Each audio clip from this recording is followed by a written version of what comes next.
Maybe you're just starting out as a creator, or maybe you're looking to upgrade your cell phone to a camera.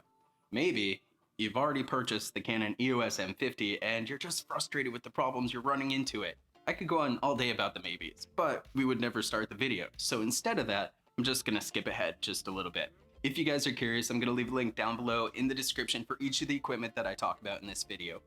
Now, let's get started. Hey, what's up guys? My name's Ray, this is Lit with Ray. I make videos on creativity and technology, so if this is your first time here, consider subscribing. If it's not your first time here, still consider subscribing, and let's get into it. At this point, the Canon EOS M50 is about 2 years old. It is still relevant today. A lot of people are still buying this camera. I recently picked up the camera about 2 or 3 months ago, and I do love it. However, because it is a budget camera, there are some things about it that just might really frustrate you. How many problems could the M50 have? Let me count the ways. 10.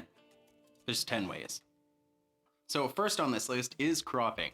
The M50 has a crop factor of 1.6, which is pretty typical for a lot of cameras, especially the ones that don't have a full frame sensor. In the Canon M50, you have the APS-C sensor. At this price point, however, it's going to be very hard to find a full frame camera. Now, there are ways to fix that. Even though I'm sticking with the kit lens here, you can buy additional lenses. Canon makes an adapter for the EFM mount where you can connect EF or EFS lenses to it, which really just expands the possibilities because unfortunately they haven't made enough lenses for this particular camera. The other option is to get a speed booster, which is similar to the adapter that Canon has where you can use other lenses. With the speed booster, it's going to help reduce that crop and give you a wider aperture. There's one made by Viltrex. Let's figure this out. Viltrex. On to the next one. So the next problem on the list is 4K recording. Yes, the M50 does have 4K recording. However, using it does introduce a brand new issue. 3 of them actually. So the first one is going to be the most painfully obvious, which is it introduces an additional 1.6 time crop on top of the other crop. So you just get super uptight and personal. This is what the 4K crop is going to look like. Nothing like getting up close and personal. Well, if you're not turned off by this, let's move on. The other issue with 4K recording is the dual pixel autofocus being disabled. Now, the dual pixel autofocus is super freaking amazing. This is what Canon is known for. Now, you're still gonna have autofocus, it's just gonna be contrast based, which is slower, but you know, if you're walking around doing vlogs or whatever, you can still use the manual focus. It's just, you know, keep an eye on it. I've recorded entire videos where I've forgotten that manual focus is on and the entire thing is a blur, kind of like college. The other issue with 4K recording, which is something you're definitely gonna figure out pretty quickly if you got the video creator kit, which comes with an SD card. That SD card is 80 megabytes per second. To record 4K, you need 95 megabytes per second. So you are gonna notice if you do record with a slower card, it's gonna stop after like 3 seconds. Next is the recording time limit, which if you're long-winded is not really a good thing. I cannot tell you how many times I've tried to record this, and already right now I'm halfway through my recording at like 16 seconds. The best way to avoid an issue is to either set a timer on your phone or set a timer on your watch to make sure that you don't run overtime.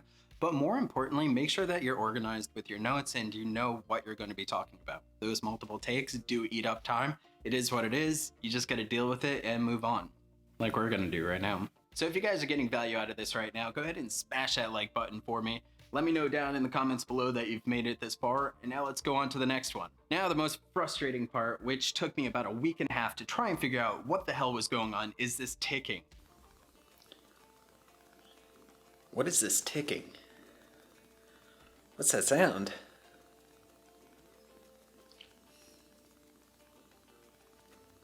That's annoying. So many of the answers that you're gonna find going through online forums, one's gonna suggest Wi-Fi, the other one's gonna suggest Bluetooth, not putting the camera too close, put a tinfoil hat on your camera. I've eliminated the issue down to one thing and one thing only. Aside of, you know, Canon was kind of cheap on this camera, but you get what you pay for. The issue is Bluetooth. Now, if you're just like me and you like to enable every little bell and whistle that technology has to offer, especially on this camera, because, you know, you might as well use it if it's there, then you definitely want to pay attention here. Turn off Bluetooth. It's got nothing to do with the Wi-Fi, despite what everybody else is saying. It's 100% Bluetooth. It's frustrating. It really is. It drove me nuts for an entire week and a half. It was like, what's that ticking? I don't know. And finally, maybe I want to control my camera from my phone, but no, Next is battery life. Now, this is an issue that a lot of other people complain about. I haven't run into this issue because I haven't been batch recording, so to speak, which I probably should be. However, one battery is just, it's not going to get you to where you need to be. So you need to buy two batteries, two extra batteries. While I was buying this camera, I already knew batteries were going to be a thing that I needed to invest in. The battery that comes with the Canon M50 is 875 milliamp hours. Kind of cheap on Canon's part because the extra batteries that I ordered are 1150 milliamp hours. Come on, Canon, you can clearly do it. I mean, you make really nice cameras and you're skimping on batteries. If you've used a cell phone, you already know battery life is going to be completely awful no matter what you're doing, especially when it comes down to video and photos and all those other things. So definitely invest in the batteries. Following that up on the list is going to be something that's somewhat frustrating, but I've already mentioned this earlier in the video, which is limited lens support. There's only about 8 lenses that are actually made for the Canon EFM mount, and most of them are made by Canon.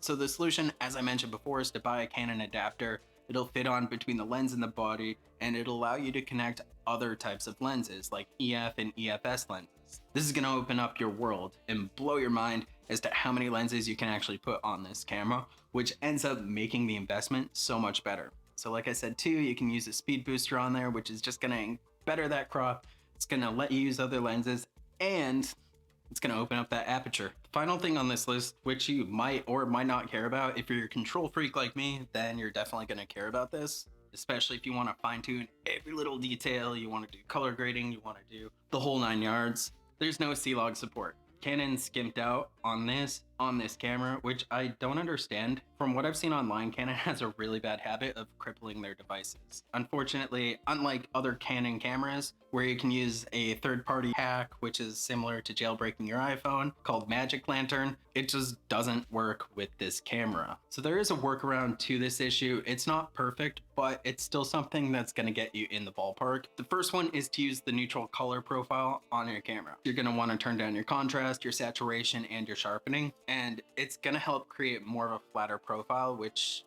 is kind of unflattering. It's not going to be raw, it's not going to be log, but it's going to be a bit better and give you a lot more control. The other option is to download a third-party color profile, which is actually what I'm using on this camera. It's the CineStyle Technicolor color profile. The cool thing about this is that one's 100% free, so definitely if you're looking to get more creative, check that one out. It's going to give you a flatter image. Just to give you guys an example, this is the CineStyle Technicolor ungraded, and this is the neutral color profile completely ungraded.